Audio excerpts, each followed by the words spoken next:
This is just 10 minutes past 8 in the morning, 08:10 hours GMT in the morning of Thursday, the 13th of May, 2021. And this is, in fact, this is part A, whatever it says on the banner. This is part A of the KhoodeelaarTV television channel being broadcast from London in the UK within quotation marks. And this is also the morning of the Eid al-Fitr that happens on the day after the end of the holy month of Ramadan. Interestingly, the British media, Fleet Street, blanks the Eid, which is the major kind of day at the end of the month-long Ramadan, holy month of Ramadan. And there are more than 1 million people, maybe 2 million, maybe 3 million Muslims living in this country, which is more than the population of many of the European countries. So the Fleet Street anti-Muslim deniers don't have anything about the Eid. The nearest information online that is available on the news websites refers to the Eid a year ago. And the Muslim, kind of organized Muslim groups and associations and forums are not doing the job. They are not making an impact in terms of informing people in time and on time as to when the various Islamic duties and events take place. This applies across the board. Everything about Islam and Muslims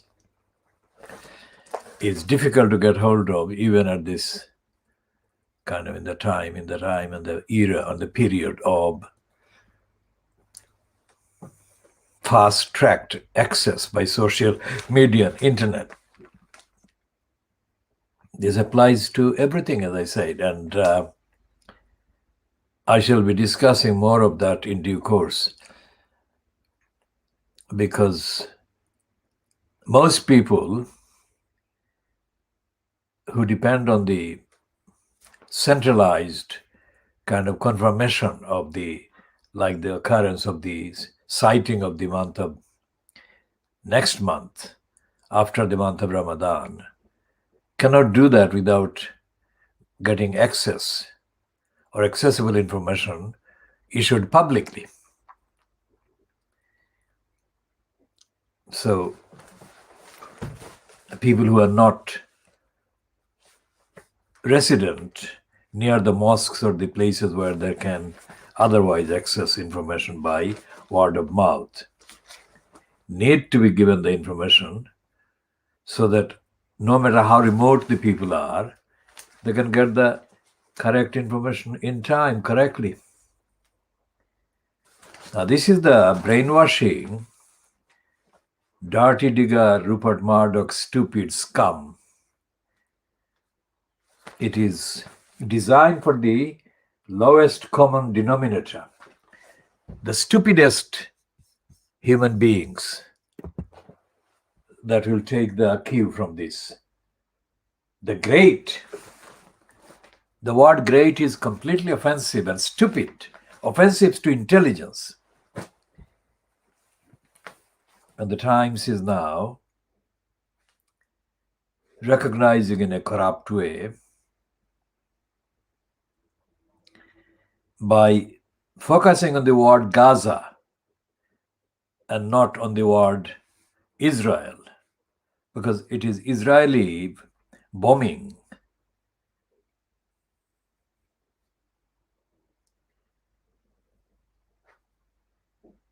that the Times is overhyping in a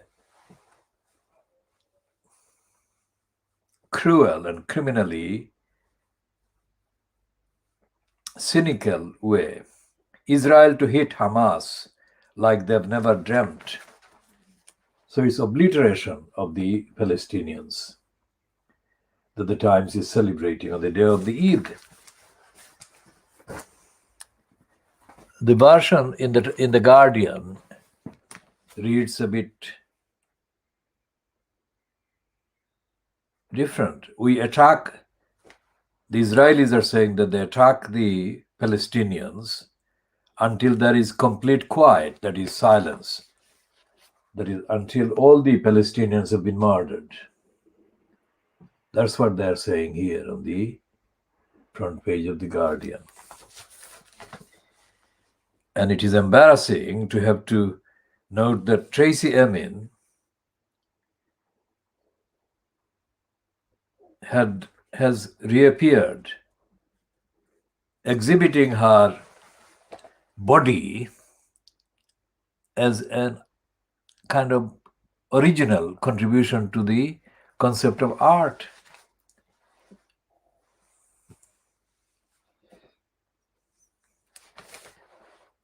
And of course, the Guardian is saying that Johnson is lying about the inquiry on COVID. Well, they're not saying lying, Johnson is lying, but that's what Johnson is doing.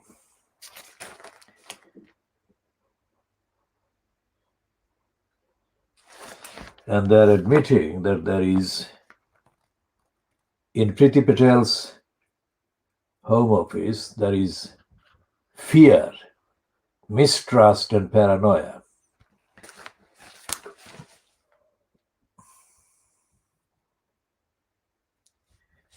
And there is this item about greenhouse gases are eroding the stratosphere.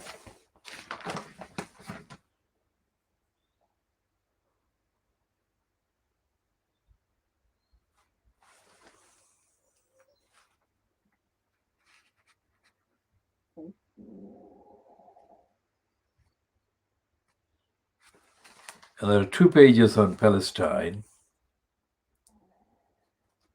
which celebrates no place to flee. Israeli airstrikes force Gazans to hunt for shelter. The 2 pages of pro-Palestinian coverage in the Guardian.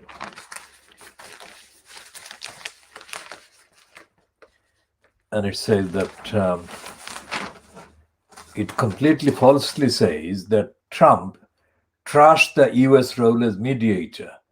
Now the consequences will haunt his successor. Now, Trump didn't trash.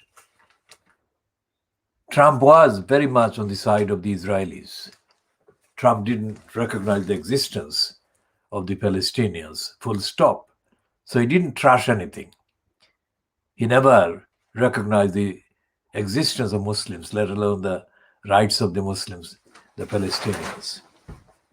And Joe Biden is not really going to be haunted because Biden is as much a dedicated supporter of Israel as against the Palestinians as Trump could ever be. Because Biden has had roles in the past, long before Trump ever appeared on the political kind of surface. So the Democrats are not in any better way than the role played by Trump and Trumpists.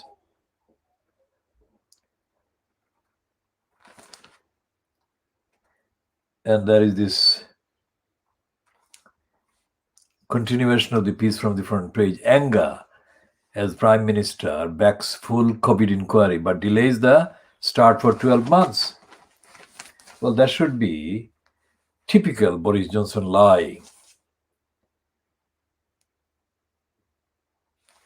And there is this one which should have been on the front page somewhere. This one.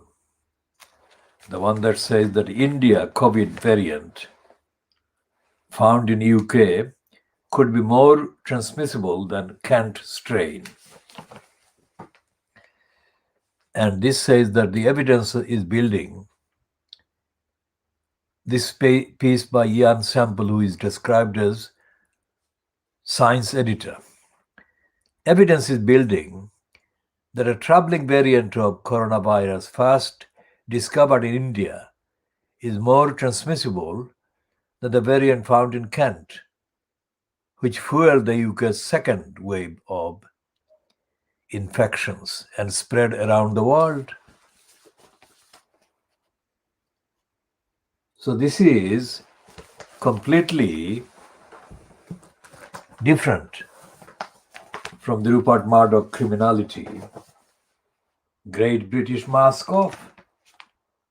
They are in denial of the Indian variant and the implication.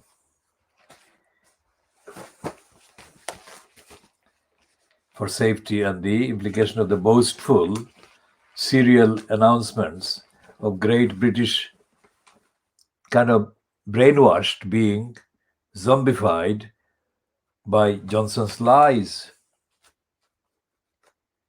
and zombified into and exposed to more dangers.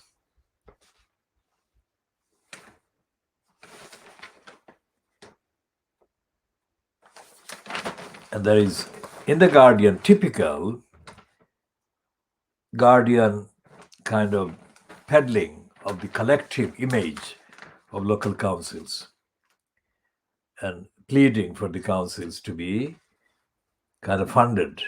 It says voter ID scheme. Councils may have to find funds to issue 3.5 million identity cards.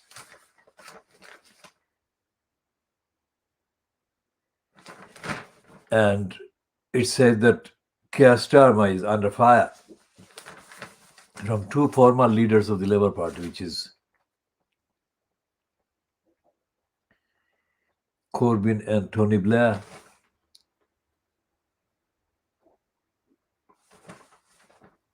And there is a piece about civil liberties activists branding online safety bill that is a proposed act of parliament. There is a recipe for censorship. Now, there is so much crime and criminality going on online on the internet.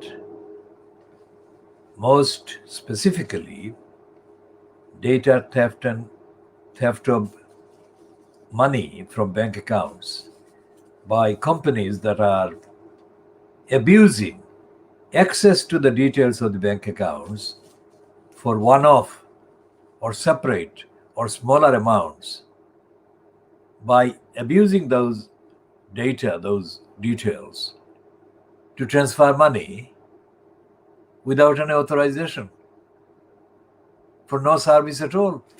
So multiply that by the number of people that are being defrauded online by the internet companies, and it would be trillions of pounds of theft taking place every single week. So we have become aware of theft and unauthorized transfer, and we shall investigate first the details and update in due course on this program. Not this edition necessarily, but another edition of this program.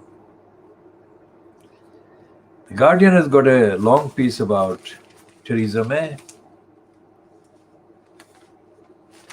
Long piece about Theresa May because although it is talking about the Home Office under Priti Patel, it has got significant references to the impact on the Home Office about Theresa May and her time. So we shall be talking about that in due course, not reading that one now.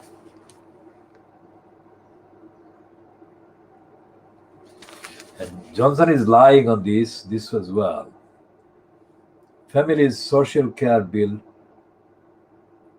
since Boris Johnson's broken promise, that is 14 billion pounds. Now, even the Daily Mail is admitting that Boris Johnson broke promise, but is refusing to say he lied.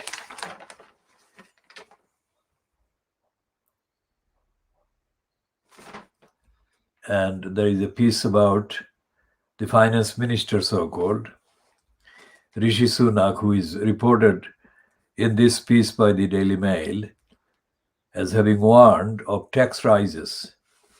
Now, tax rises is a kind of alarming kind of statement for the conservatives and the crooks in big business, because they don't want to pay the tax that funds social care. And social care is equated by the conservatives and the thieves and crooks and big business as a contribution that helps the Labour Party more than it helps the conservatives. That is an absolute lie.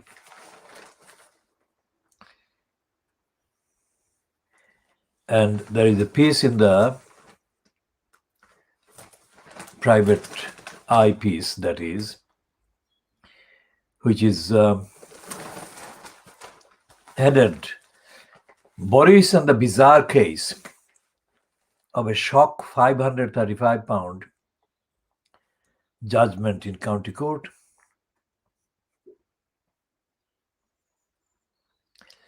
COVID conspiracy theorists slander allegation that when unanswered led to unpaid debt. Now, anyone who criticizes Boris Johnson is a theorist, is a conspiracy theorist, is discredited even before they come to the contents. But the actual discredited person is Boris Johnson.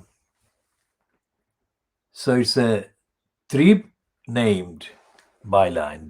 Three persons have got their names as the byliners into this piece. Boris Johnson has been hit with a court judgment for an unpaid debt after a COVID conspiracy theorist bizarrely claimed he had repeatedly slandered her. Now, Boris Johnson has been lying about people, slandering them, defaming them, and claiming that he doesn't care. So the Daily Mail is lying. Three of them are lying against the victim of Boris Johnson's slander, which he must have done. Official records revealed yesterday that the Prime Minister was being chased for failing to settle a £535 bill. It initially happened to be a fresh embarrassment for Johnson, who is already facing an investigation by the Westminster watchdog over who paid for his £15,000 holiday to Mustique, and three separate inquiries into who funded the lavish redecoration of his Downing Street flat.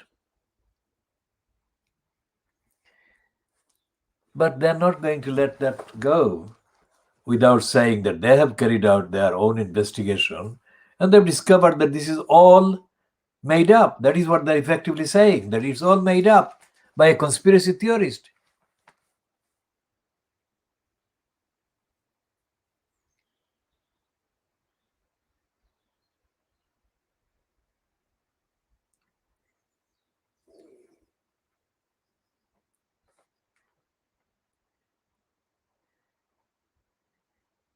This is not a judgment against the PM. It's a judgment against Boris Johnson.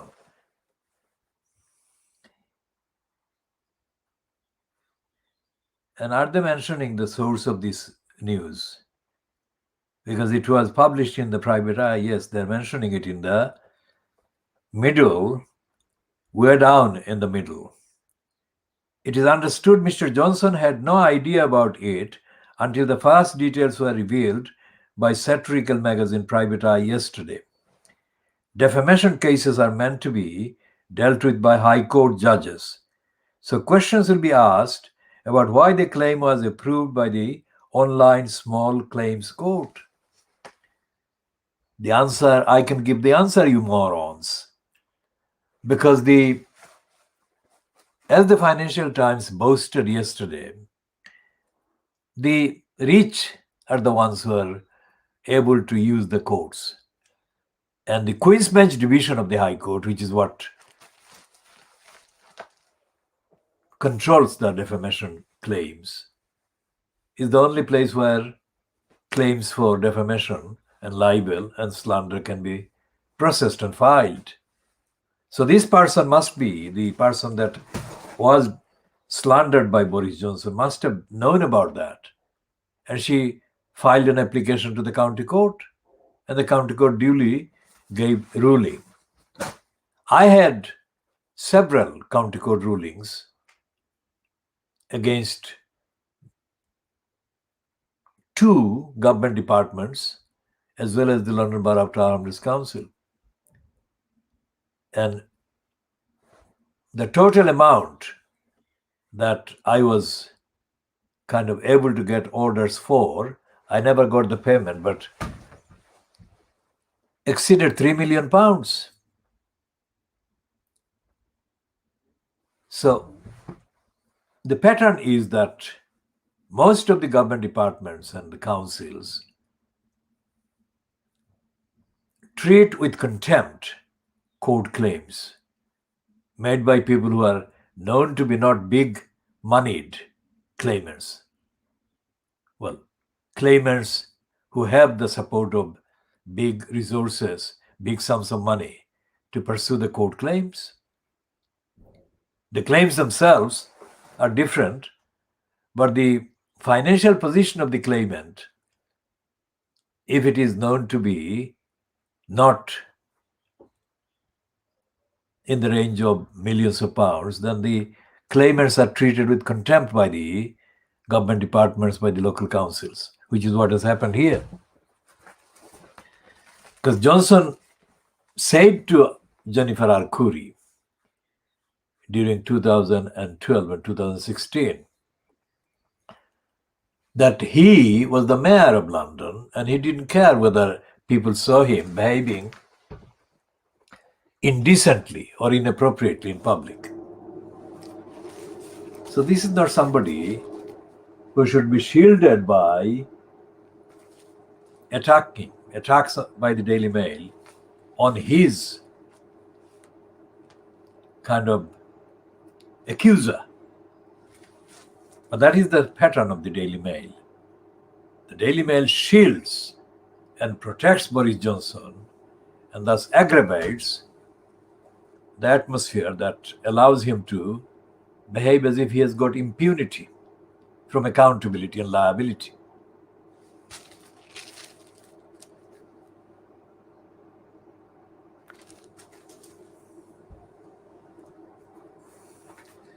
This is the one that has got the first item that inevitably is being repeated here. And they are talking only about this being the source in the middle of the piece. This is the private eye piece this is the one.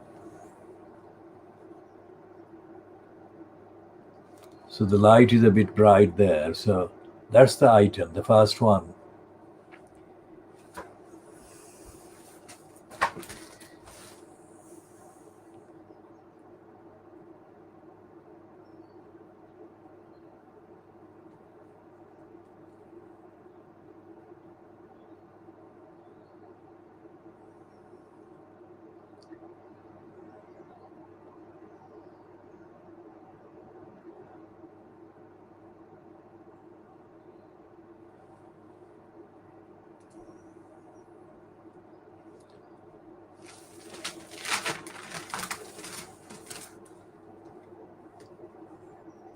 And the Daily Mail is reluctantly admitting this one, which is denied by where the scum has done the front page, Great British Mask Off. This one is actually concerning the Indian strain, putting Freedom Date in danger. By freedom, the Daily Mail means end of the lockdown and end of the safety restrictions.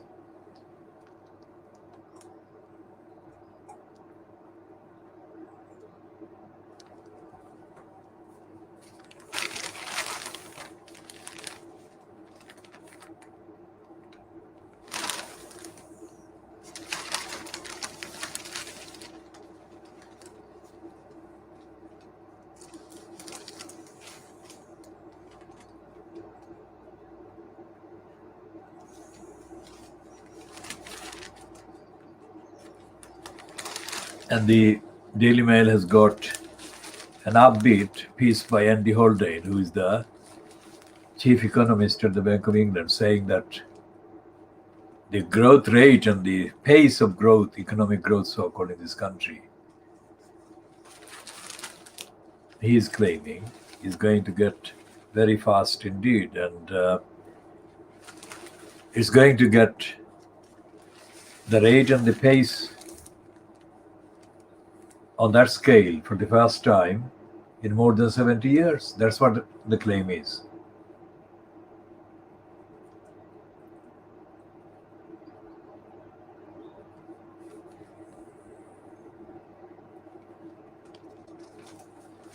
And the Serbian anti-Muslim massacreist murderer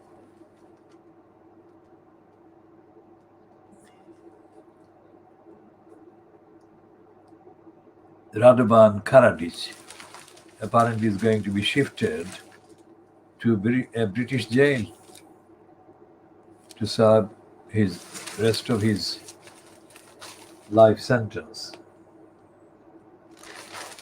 I'm sure he will continue the anti-Muslim operations from the prison.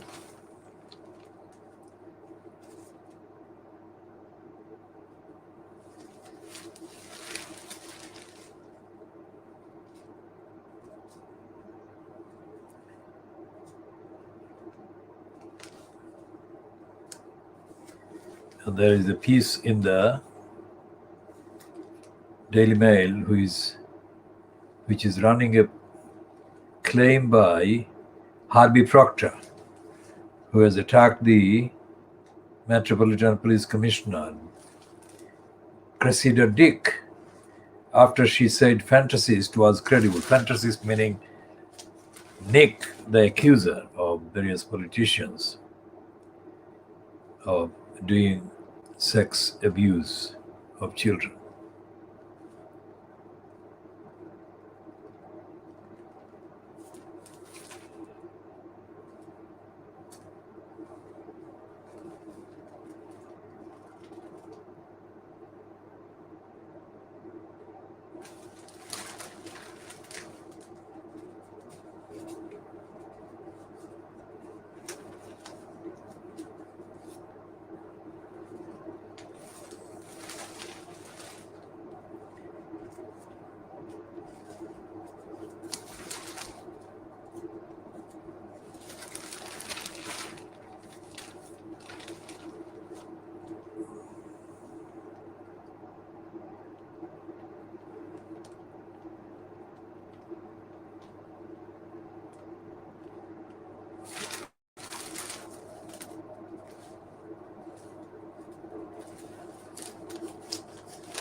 And there is a piece from New York by Tom Leonard about North Korea training schools children to become hackers.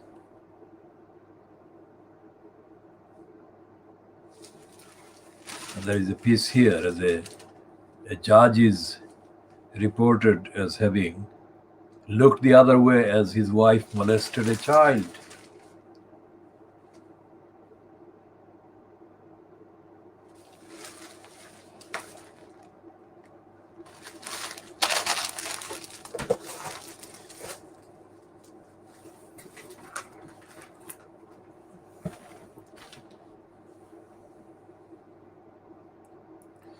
And the Daily Star is having an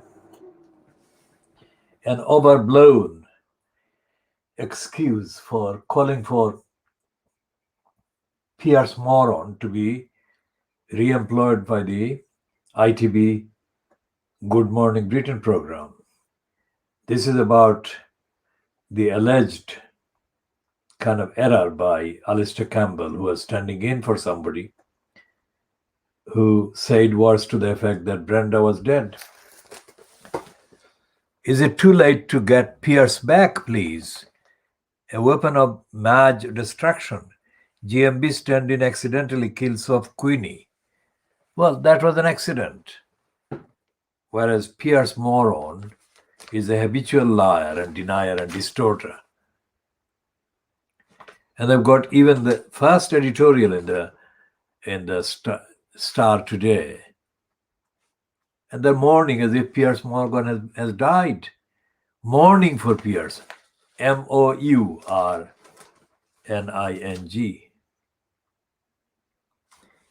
And they're celebrating Israeli attack on the Palestinians. Israel on full-scale war alert, as if the Palestinians are a match for the state of Israel.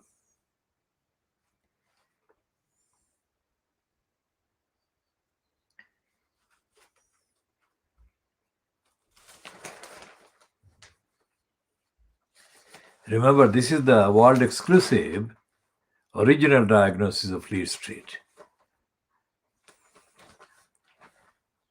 which means that we produce and present the world exclusive investigation and finding and comment and commentary and diagnosis of the lying Fleet Street, the racist Fleet Street. And they're saying on page 5 of this car that Alistair Campbell stuns television viewers as he kills off Queen on show. Alistair Campbell made a right royal blunder after accidentally announcing the death of the Queen live on air. The Good Morning Britain presenter was interviewing Vinnie Jones when he got Her Majesty mixed up with Prince Philip, who passed away last month. So this was an accidental slip-up. The former Labour spin doctor said, "We've talked a lot about Prince Philip after the death of the Queen." Moments later, the red-faced host interrupted co-presenter Susanna Reid to say, "Can I just say, Susanna, I think I might have accidentally announced the death of the Queen. I meant Prince Philip." Susanna nodded her head before telling him, "People knew exactly what you meant." But the gaffe left many viewers at home stunned.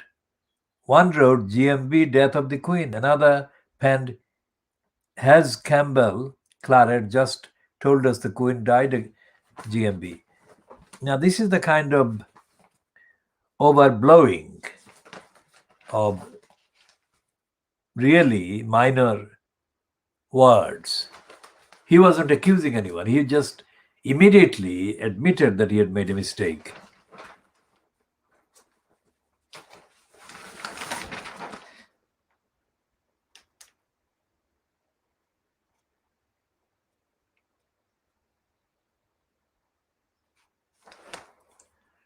And there is an endless praise for Piers Moron as compared to Alistair Campbell yesterday.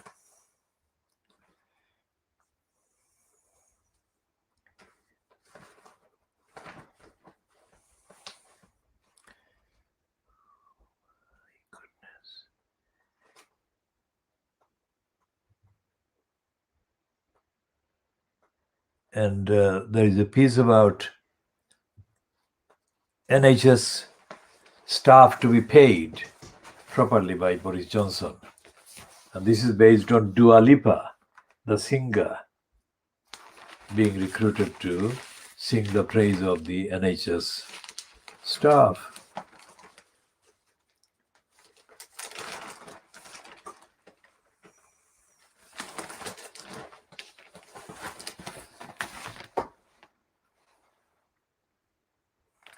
There is a piece on the left of the page, 2-page spread, featuring Denise Van Outen. There are about 95% of the images in the Fleet Street tabloids. 95% of the images of women are images that are designed, intended to be pornographic or sub-pornographic, and as objects, sex objects. This is brazen immorality by Fleet Street.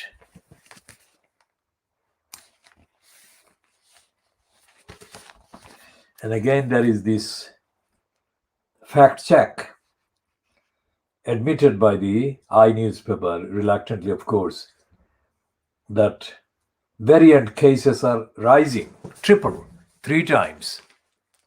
So that is again exposing the Murdoch scum as a liar, aiding Boris Johnson's propaganda.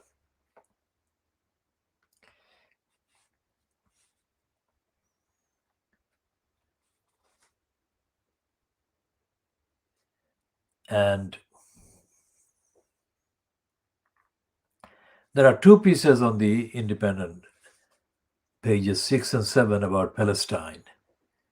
One is Patrick Coburn, whose piece trailed on the front page as why violence has flared up.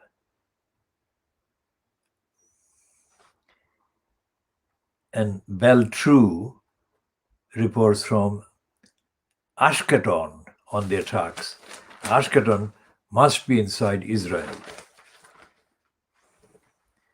So the belief that the Palestinians were defeated is now shown to be false. That is the heading to the piece, byline to Patrick Coburn, who is claimed to be examining the shifts in power.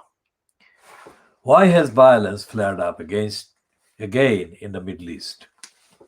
And that's the 2-page headline to the Patrick Coburn piece there. Patrick Coburn. Now, Patrick Coburn is a son of Claude Coburn. Claude Coburn and his mother, Patricia Coburn, were the couple in the late 1930s during the so-called Second World War, the Second European War, that Patrick Coburn and Patricia Coburn published the short-lived weekly paper, The Week. And most of the contents of The Week in the 1930s, 40s were made available by anonymous civil service personnel, people in government positions. Now, Claude Coburn went on to continue to do the type of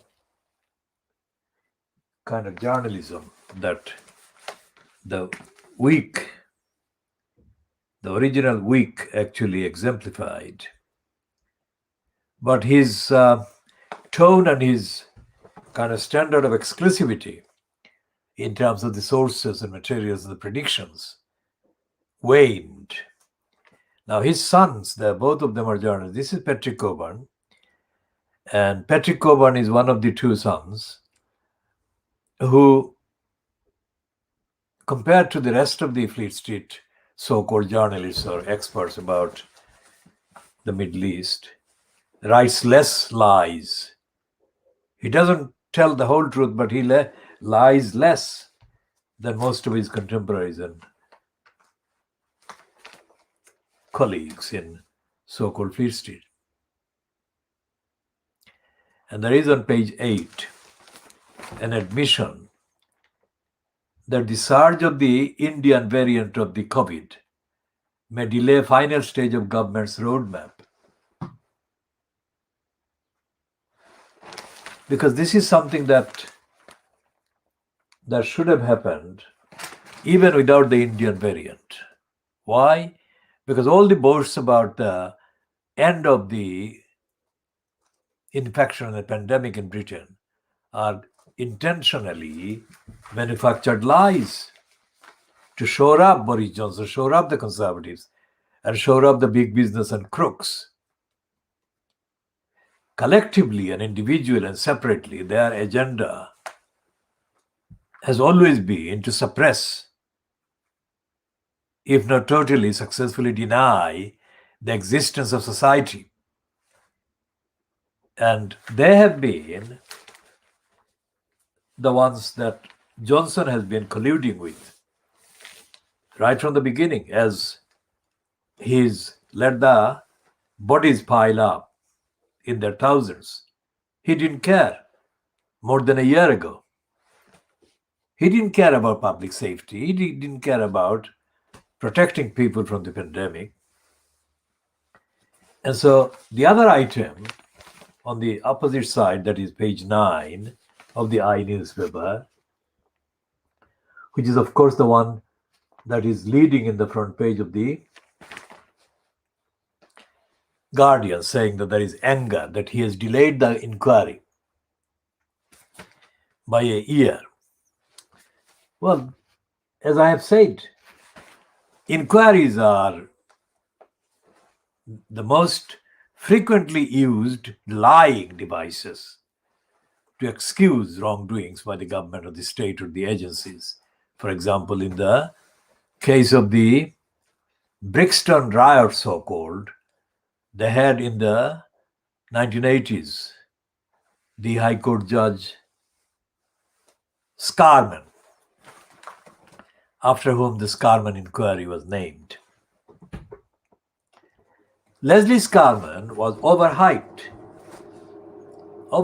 as almost as a saint, and his report made no difference in ending racism at any stage. Then there was the report by Macpherson. William Macpherson is the one who distorted the truth by saying that instead of accusing the police of racism, individual police of racism, there should be a different phrase which is called institutional racism. So he took away the responsibility, liability. So this was supposed to be the chair leading the inquiry into the police role into the racist murder of Stephen Lawrence. So those two, and the Hutton report about Tony Blair's murderous collusion with George W. Bush in attacking the critics of his collusion in the genocidist attack on the Iraqis.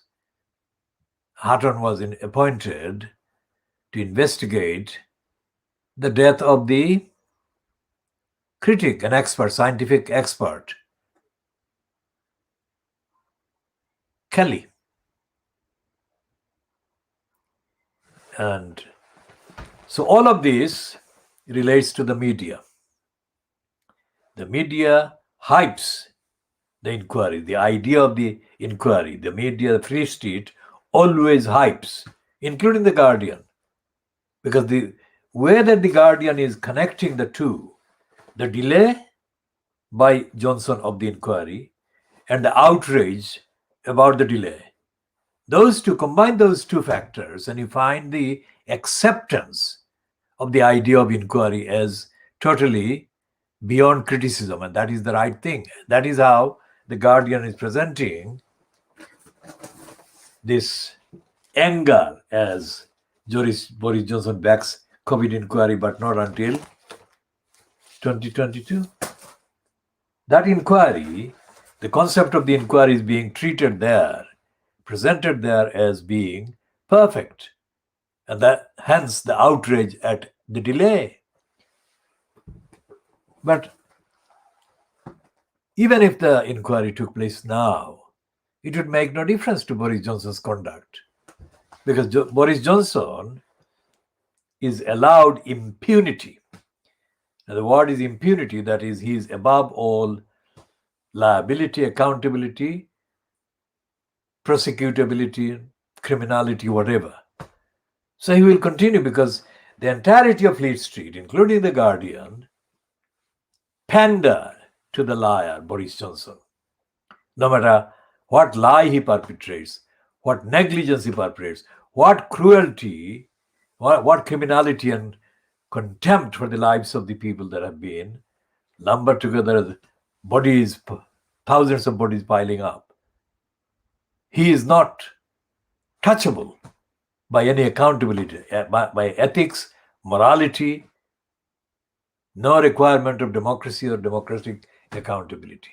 That's the role the Fleet Street papers play and have played for more than 30 years in building this congenital liar into a political kind of figure and personality, to the point that he is now in post of the prime minister at the expense of this country.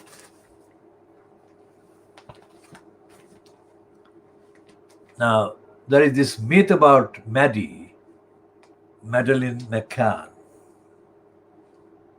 and they're saying that on her 18th birthday. Now, these morons at the Daily Mirror are saying this without any quotation mark, any qualification. They're saying her 18th birthday as if they know she's alive. This is not her 18th birthday. This would have been her 18th birthday if she were alive. But there is no clue, there is no evidence, there is no sign that she is alive.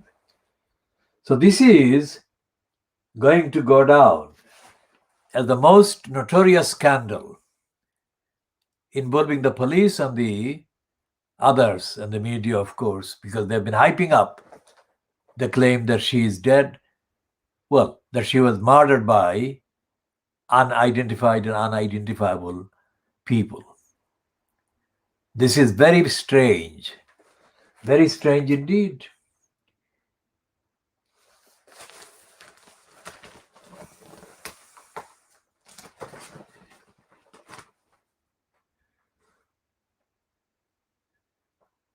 Now, the Daily Mirror is doing this piece, and it is like trying to be funny. This is the same piece that the Daily Mail has done. The Daily Mirror is doing its version of reporting this item that the Private Lie published yesterday. It became accessible yesterday, Wednesday. It does happen 2 days before the official date of the fortnightly, which happens on the Friday. So they are saying that Boris Johnson is Ojo. Bojo is Ojo, that is, he owes the money.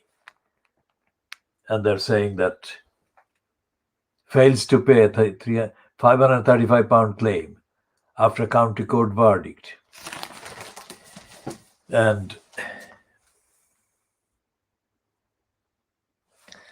there is a piece on the same page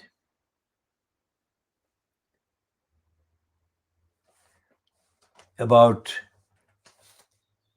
Jennifer Arcuri, who is said here to have lent him £3 on the first date. And they're saying in this piece how Johnson could have racked up £535 debt. Paying child support, although would not be nearly enough.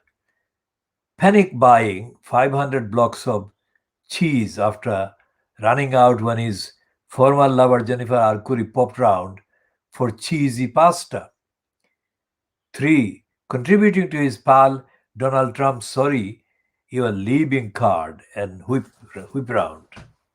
This is a kind of made up list of things that he would have done to incur this debt.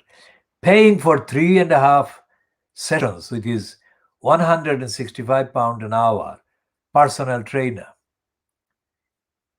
Covering the cost of a few hours of his £15,000 holiday in Mustique. Having his ex-wife's sofa steam cleaned, because the sofa is the place where he apparently had sex with Jennifer Arcuri, splashing out on a couple of bottles of his favorite wine, red wine, which comes in at a eye-watering 180 pounds a pop, buying up stocks of plastic-wrapped kippers. And number 9, adding an extra couple of strips of the 840 pounds are all wallpaper used to decorate his Downing Street flat. And number 10, installing a personal zip wire in the number 10 garden. Well, that is how they are saying the 535 pounds bill could have been incurred. It wasn't, of course. Boris Johnson's disposable income has plummeted since he became Prime Minister. In 2020-21, he was entitled to a salary of 79,936 pounds as Prime Minister. He claimed 75,440 pounds of it. That is on top of his 81,932 pounds salary as MP for Uxbridge and South Ruislip. But in the 12 months before he became Prime Minister, he earned 783,000 pounds, 83,566 pounds from speaking engagements and his newspaper column. They are saying it without any quotation marks. We will not, because we would say that newspaper column was a fantasy, and we would say that within quotation marks. But we are reading their text. He also gets to use the Downing Street flat rent-free as well as Chequers. Johnson owns 50% of a home in London and a 20% of a home in Somerset, which together generate rental income of at least £10,000 a year. But his recent divorce from Marina Huila, the mother of 4 of his 6 children, is reported to have cost him £2 million. Now, they don't say any of it within quotation marks, but there should be, because nobody knows how many children Johnson actually has or knowingly has produced or fathered. And he has never given the answer to that question. So that should be included. That absence, that lack of truth and honesty should be added to any piece published of all places in the daily so-called Mirror, which keeps claiming that it's not a fan of the Conservatives, let alone a supporter of Johnson. And yet, it behaves just like a supporter of Johnson. Now, here is the Financial Times, which says,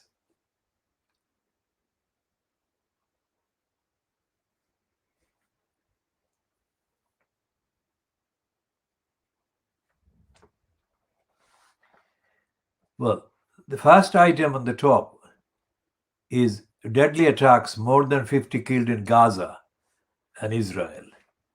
And the news item is stocks retreat after US inflation surge sparks fears economy is overheating.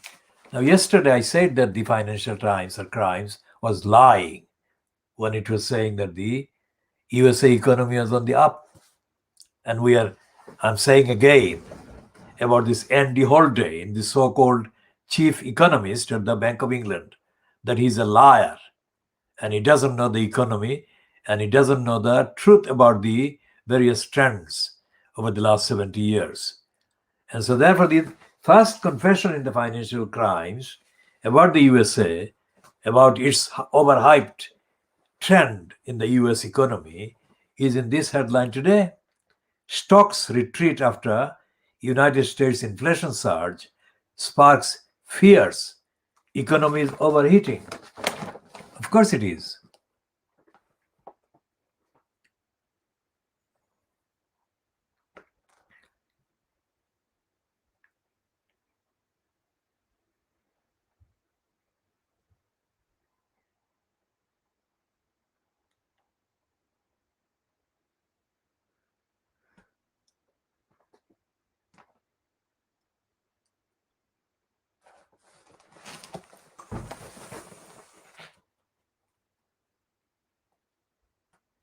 And there is a piece in the briefing about MP's query, grain seals, claim. Well, there should be prosecuted. There should be recommending Grensil and Cameron and Hancock and Sunak to be prosecuted for the lying and abuse.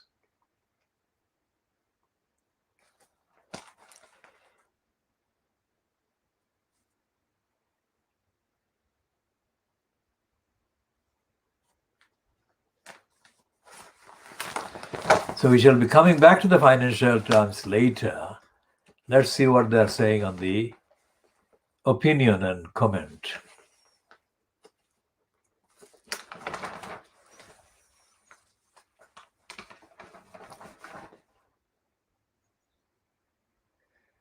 And the Financial Times has got a big read about technology. And it's apparently investigating artificial intelligence tools that try to read your mind, looking at your face, facial expressions, and diagnosing your emotions as registered to them by the expressions on your face.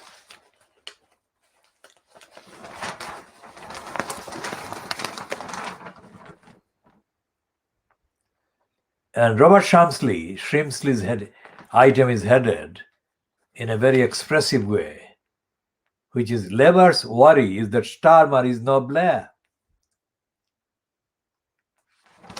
which is absolutely the easiest kind of statement to understand. And Pedro Sanchez is Prime Minister of Spain, and he's saying intellectual property must not be an obstacle to fair vaccine supply. Now, we shall be coming to that again later.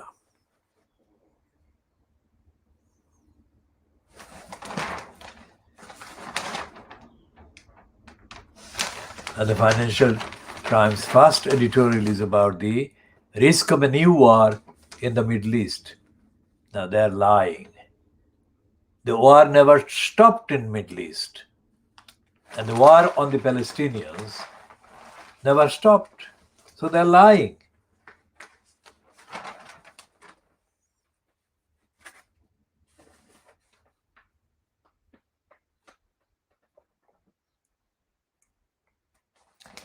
And I've got an item about Alex Salmond in Scotland, saying that his political future is in doubt after dismal result on the 6th of May.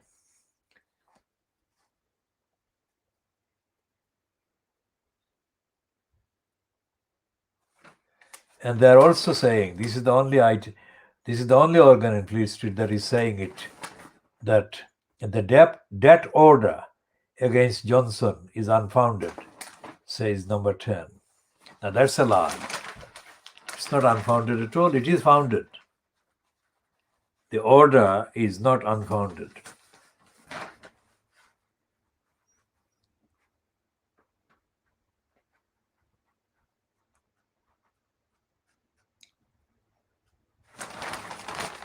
And there is a piece about the European Union having successfully done the virus rollout of the vaccine.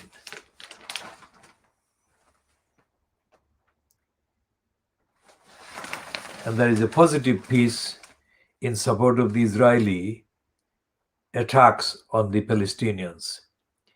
Israel pledges to step up campaign against Hamas militants in Gaza. No sign that it recognizes the existence of the Palestinians.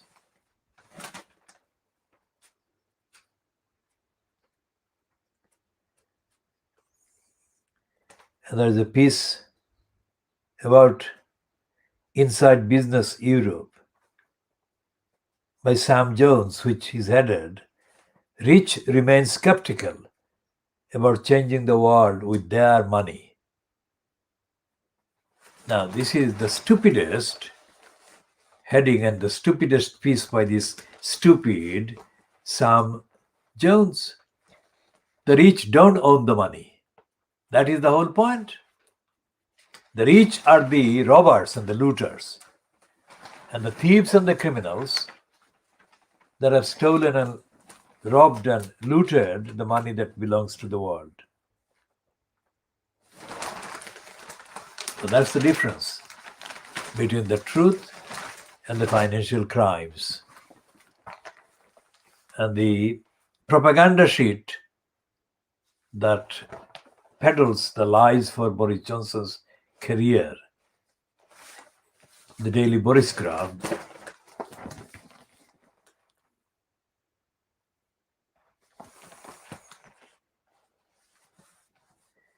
now this is an admission by the Boris Graph about the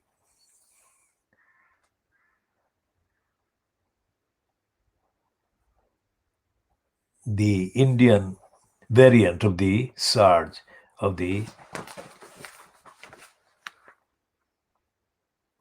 virus. And it just about manages to say that Johnson is playing down. Now, Johnson would be playing down any threat from Narendra Modi.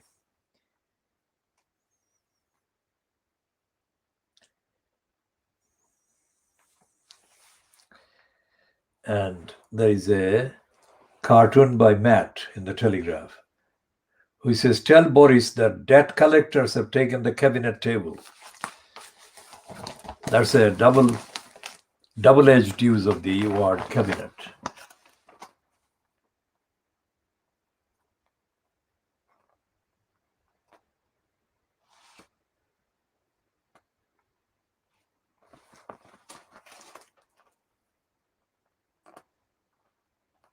And there is an admission about the general practitioners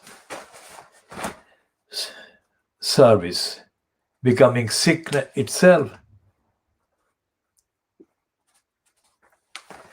And the police, and the corrupt police person working for an organization, organized crime group, used his uniform and petrol car to carry out fake stops. Now, this is again, remember the reports in Fleet Street about band coppers, criminal police, always are about Muslim police persons. Hardly any Hindu, because the only Hindu or Indian origin person that was hounded by the Metropolitan Police was Girpal Badi. And Girpal Badi no longer features, but compared to Girpal Badi, the many accusations against Sarbing police have almost uniquely and exclusively referred to Muslims in police. And this is Kashif Mahmood of the Metropolitan Police, who is reported in this top of the page 8, page 11 item, which the paragraph, first paragraph, reads, a police officer working for an organized crime group used his uniform and petrol car to carry out fake stops on gangsters and confiscate hundreds of thousands of pounds. A court heard, PC Kashif Mahmood of the Metropolitan Police regularly flew to Dubai and bought expensive watches with the proceeds, accompanied by a Romanian gangster. The 31-year-old stole 850,000 pounds in drug money from East London criminals. Amazing, isn't it? East London criminals. East London criminals feature in the crime. East London, Tower Hamlets, Newham, and so on.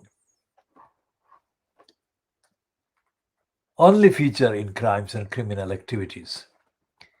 And they will continue to feature because of the criminal post of executive mayor being retained by the crooks who conspired to fabricate a campaign against the mayor system on the 6th of May.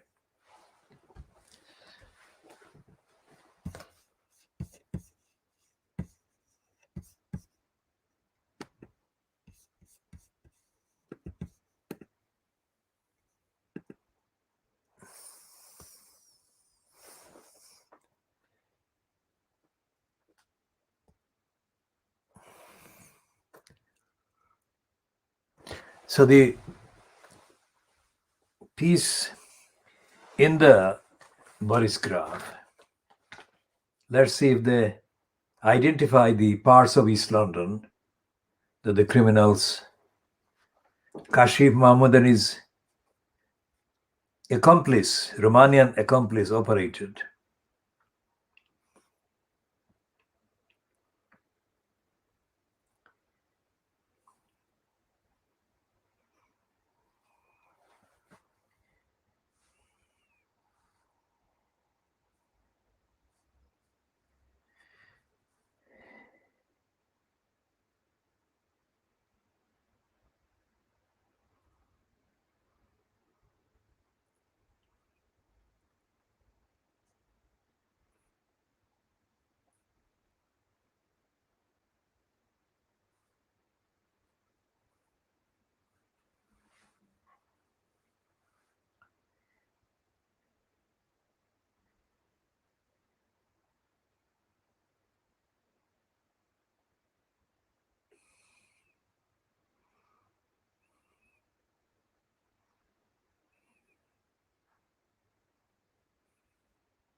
So the only reference to any East London location was the Stoke Newington police station where this Kashif Mahmood was based at, but no description of the rest of the East London that they refer to.